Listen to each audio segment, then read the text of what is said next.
Climate change is reshaping America's coastline, from Maine to the Gulf of Mexico, from Staten Island, New York to California. For most of us, the change is not visible to the eye. But today's guest tells us that's in part because we don't know what we're seeing. She's Elizabeth Rush, this week on Story in the Public Square.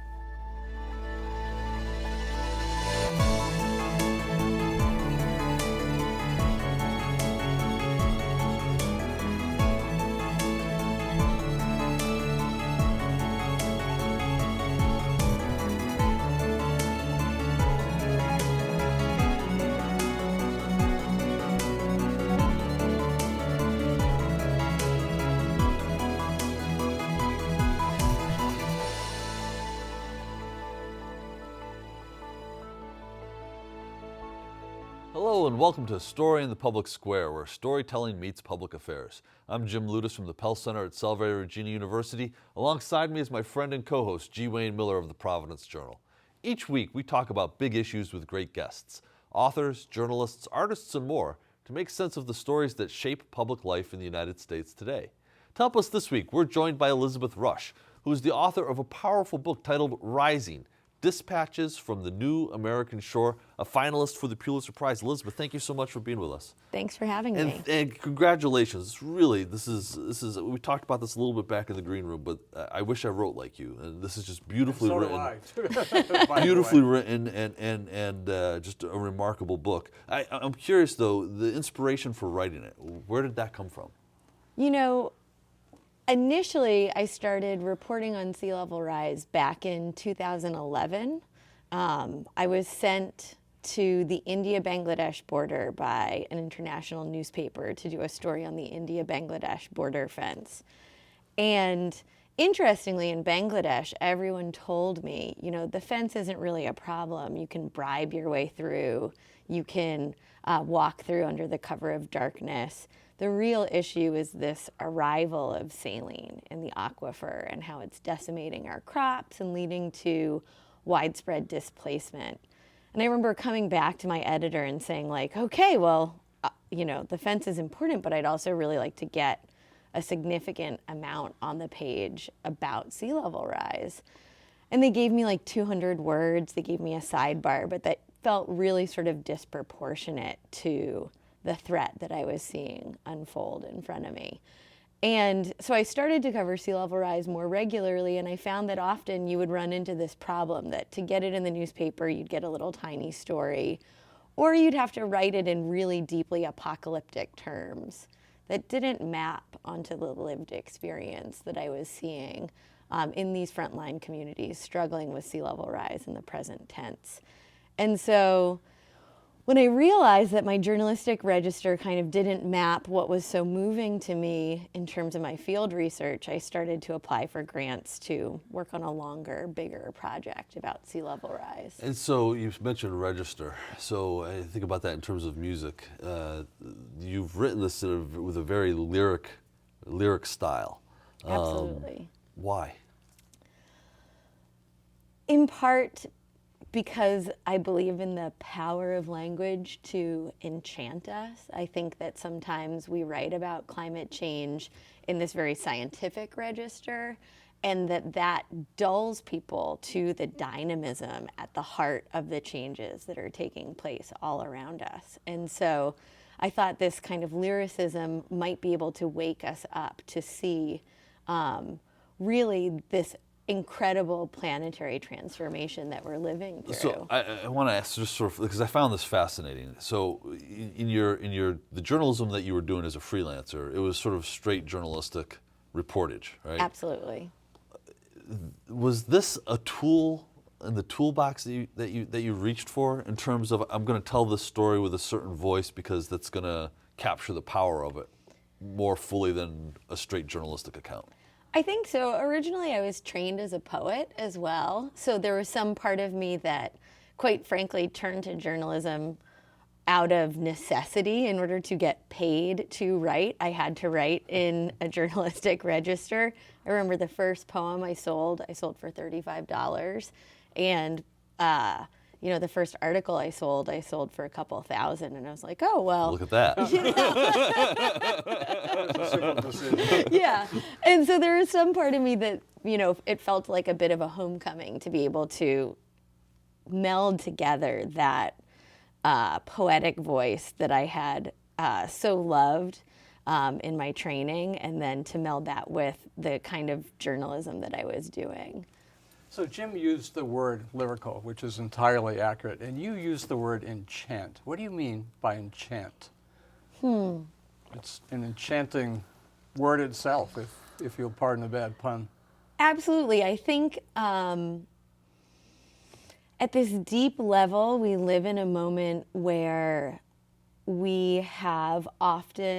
people have lost touch with the more than human world. And I think there's a really interesting project that a guy named Robert McFarlane recently did called The Lost Words, where he found out that the Oxford English Dictionary was taking out words like bluebell and tern and all of these different words that are related to the natural world in the dictionary because they're being replaced with broadband, internet, wavelength. And so he created this children's book of all the words that had been taken out of this dictionary, had a fabulous illustrator make it. And now it's become a phenomenon in and of itself. It's, spreading across England. A bunch of different public schools are assigning it to their students.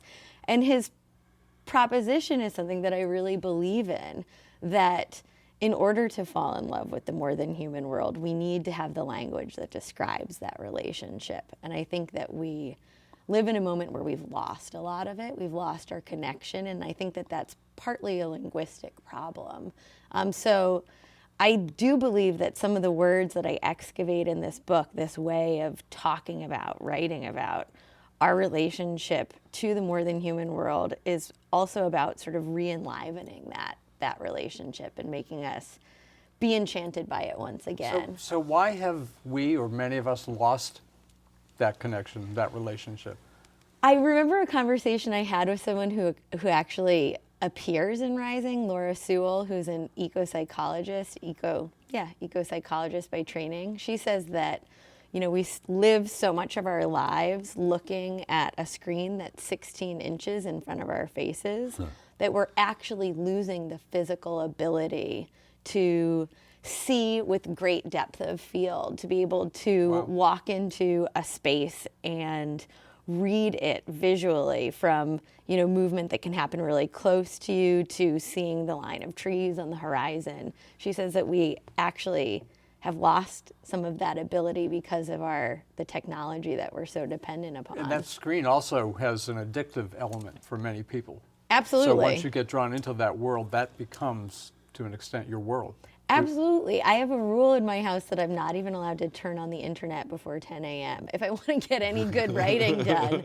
That's a great rule. I'm going to adopt that. We've talked about we that. have. I struggle with that every morning, which is when I write. But So one of the other sort of, I think, byproducts of this lyrical storytelling is that the people that you introduce us to have a richness of character and depth that we might not otherwise have had. And I'm assuming that was intentional on your part, but I'm curious if the idea was to evoke empathy.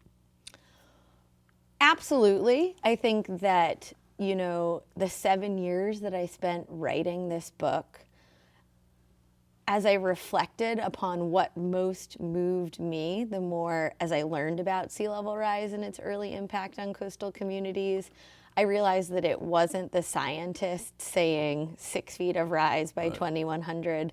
It was sitting in someone's living room and listening to them talk about, the first time they flooded, the second time they flooded. So this is really important. So the book is about the lives of people that are being changed. Absolutely. By climate change and sea level rise. Absolutely. So every chapter opens with what I call a testimony, and that's delivered in the voice of a resident who lives in one of these flood-prone communities. And really, the task for me was to try to get them to speak about an event in their lives that woke them up to the reality of sea level rise. And then what did they do with that knowledge?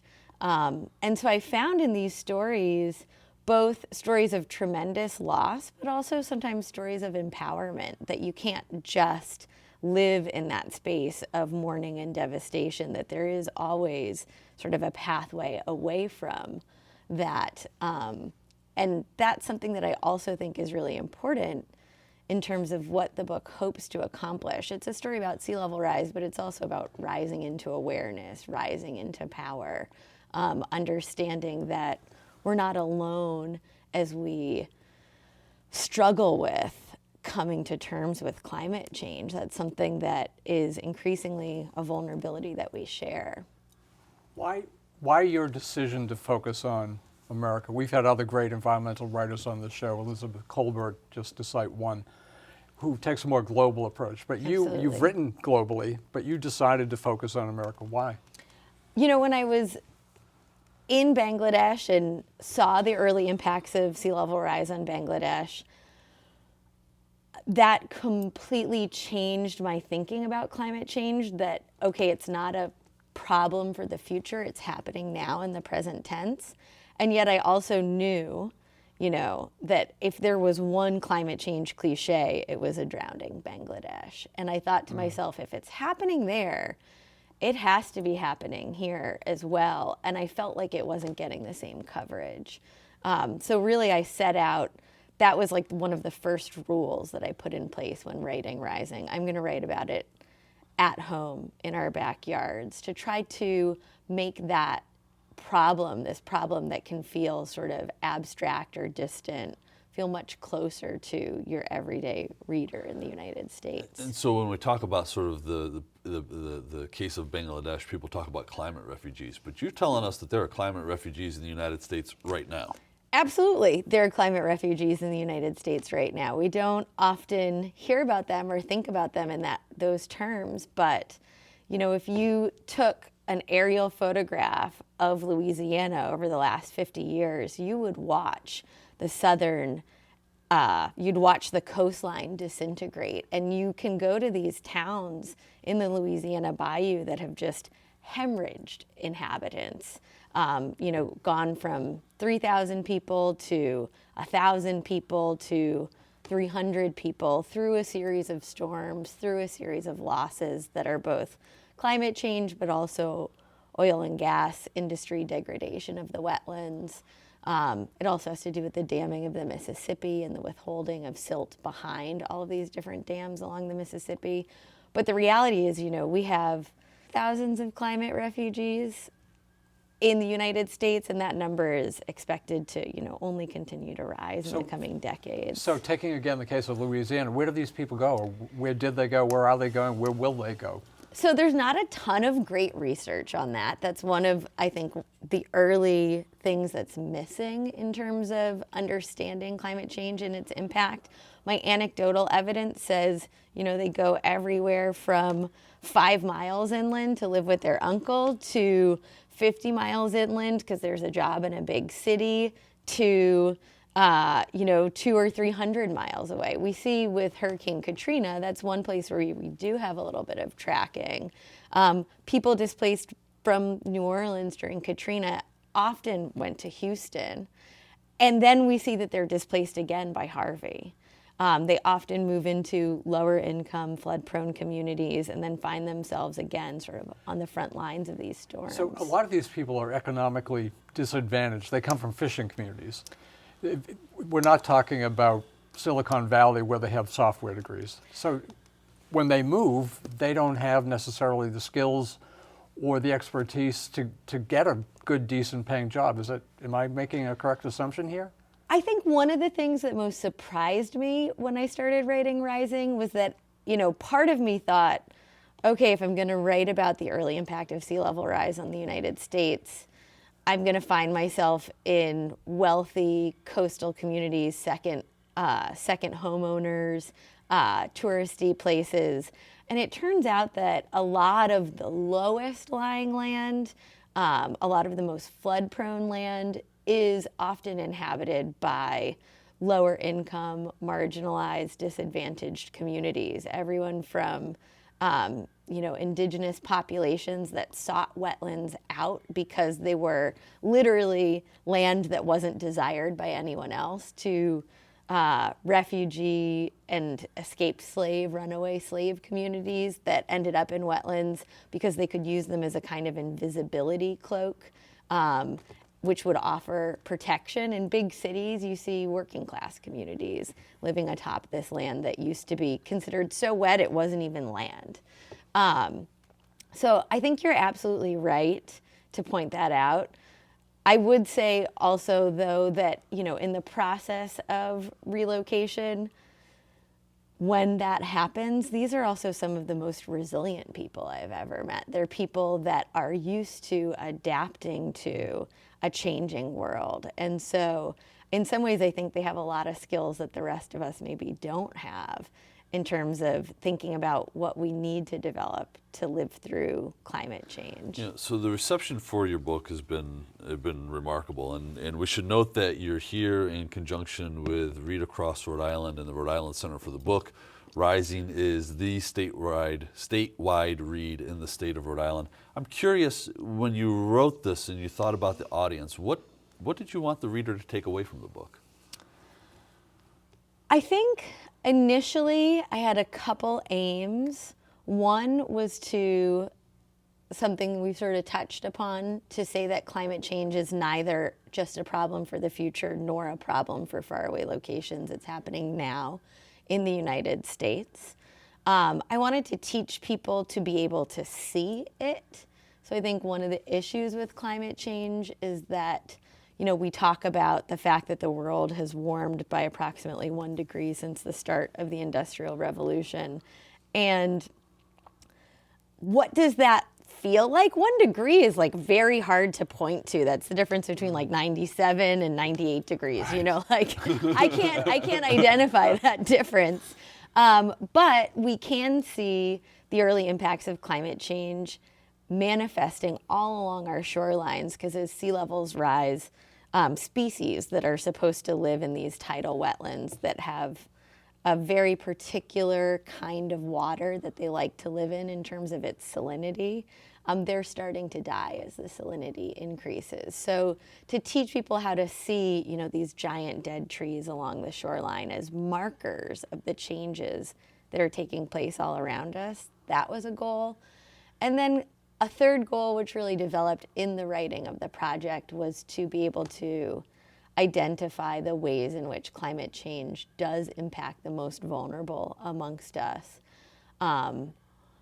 and to perhaps be able to identify that vulnerability as also a source of power, that climate change can help us create new collectives across class, across race, across groups that aren't historically thought of as sharing affinities, political or otherwise, that there's a way in which our vulnerability can be something that unites us. I think that ended up being maybe the most important goal in the end, though it certainly wasn't what I set out to do. So needless to say, the coastal areas affected are not just Louisiana. Talk about some of the other areas that you get into in your book. In Sure. your 7 years of writing your book. Yeah, so, really the book spans all the way from the coast of Maine down to Rhode Island, New York. There's a couple locations in Florida, not surprisingly, Louisiana. And then my editor, whom I adore, at the very end, she was like, listen, you've got to get the West Coast in there. So the southern tip of San Francisco Bay. It's really a book that's meant to be a chronicle of how climate change is impacting residents in the United States today. And so one of the things that I think you accomplish is you mentioned this, is sort of reconnecting us to some of the language as a way of naming things that maybe we see but we don't recognize. So one of the things that very early in the book you identify are rampikes. Mm-hmm. What are they, and what do they tell us? So rampikes are trees that have died because of saline inundation in the aquifer. And I first started to see them when I went out to coastal Louisiana. You drive out onto the bayou, and what would have been a street lined in live oaks with this beautiful shade cast over it is now just flanked by these skeletal trees that have died because of the arrival of salt water in the aquifer. And, it was stunning and really deeply unsettling to see that in Louisiana. And then I started to see it everywhere I went. So that was even, that was sort of like another level of awareness. And that's a tell, right? That's a tell that something is changing because those trees lived there for a long time. Absolutely. And now they don't. Absolutely, yeah. So that's, some biologists have started to call them ghost forests. It's a sign that sea levels have risen, will continue to rise. So they're visible all around us. If you take the train from Boston to New York, you'll run along a lot of wetlands, and you'll see them. See those, yeah. Well, so another term that was at least new to me. You talk about end sickness. What is end sickness? It's a creation of yours, is it not? There's some part of me that wants to thank Margaret Atwood for it as well, but I've gone back and tried to find her reference to it, and I haven't been able to unearth it. So some part of that is like perhaps influenced by Margaret Atwood, though I'm not entirely sure where or how. It's that feeling that you get. I can remember really well going for a jog in like December in shorts and a t-shirt in Rhode Island and feeling nauseous, like knowing in my body that something is fundamentally off. Wow. And not knowing what to do with that knowledge. So it's a kind of like eco-anxiety. It's about living in a world that's changing in really profound ways, and it's kind of thrown you off balance. It's similar to a feeling of vertigo. You just kind of don't know which way is up anymore. And it's interesting, that's something that people have really attached themselves to when they talk to me about this book and its impact on them. They've said to me, that word end sickness, it's something that I'm familiar with, but I hadn't had language to identify it. We had a couple of days like that this winter in Rhode Island. Absolutely. When we had record warmth. And I wasn't using the term end sickness, but I remember thinking, this is so nice and warm.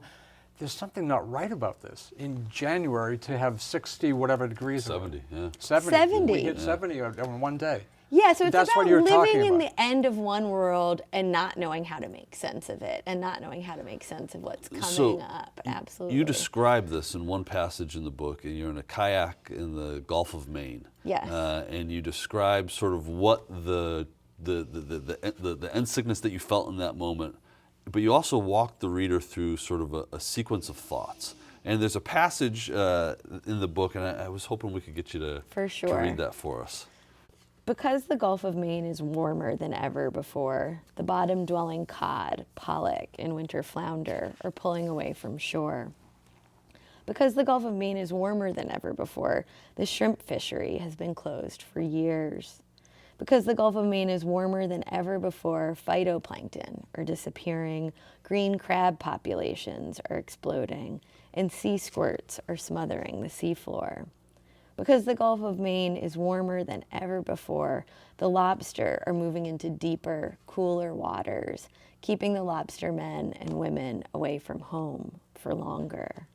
Because the Gulf of Maine is warmer than ever before, everyone and everything that lives here is changing radically. Powerful. So what do you say to somebody who reads that or feels that sense of end sickness and feels overwhelmed by the magnitude of the problem? It's going to sound sort of insane, but I tell them to dwell in that for a while. I think that it's really important for us to create space for the grief, for the confusion, for the anxiety, for the anger that comes with real climate change awareness. It's, something that I think is absolutely necessary to encounter if we're going to do anything on the scale of what this phenomenon, what this threat demands. We have to, I think, pass through some of those feelings that are really unsettling. I think only from that place do we get to the place where we understand that urgent action is needed. So I think we're in this moment where a lot of people are starting to wake up to climate change. And lately I found that at my book events, at different events, people ask me, how do I have hope? They want to jump right to the hope drug. And I'm like, well, maybe you need to be hopeless for a little while longer. Maybe you need to dwell in some of that space in order to get to the idea that if it's going to change, we have to make it change. And that's going to demand some really big transitions, some really big, I don't even want to say sacrifices, but fundamental societal changes on our part. We have to make that happen. We only have a few more seconds here, but in your travels, you must have encountered people who don't believe in climate change or are skeptical of climate science. What do you say to people who still cling there? And 30 seconds. 30 seconds. I think probably one of the most important things to do is listen. So I don't go into that conversation and say like, oh, let me show you my bar graph of parts per million in the atmosphere. I try to say, well, have you noticed, has the environment changed? How have changes in the environment impacted you? And a lot of folks might be turned off by the terms climate change, but they'll talk to you about the ways in which the world around them is transforming. We need to leave it there. Elizabeth Rush, the book is Rising. Thank you so much for being with us. That's all the time we have this week, but if you want to know more about Story in the Public Square, you can find us on Facebook and Twitter, or visit pellcenter.org, where you can always catch up on previous episodes. For G. Wayne Miller, I'm Jim Ludis, asking you to join us again next time for more Story in the Public Square.